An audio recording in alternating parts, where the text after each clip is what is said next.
many times when my faith broke because of the long-term effects of abuse on spirituality that I had been experiencing for such a long time, many, many years.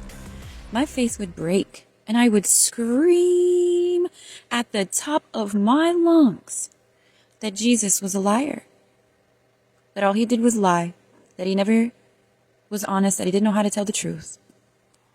I got so angry because the demonic attacks never completely went away.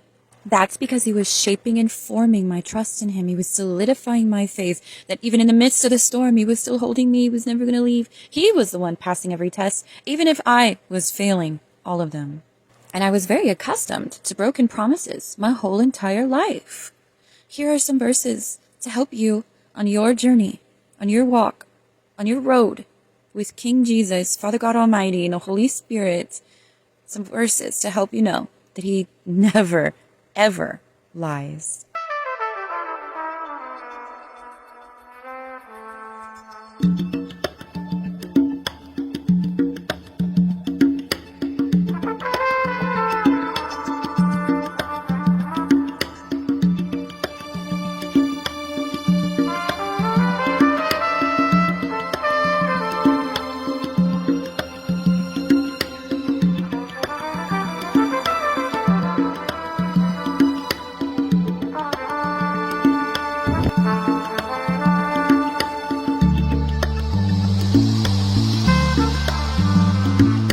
Everything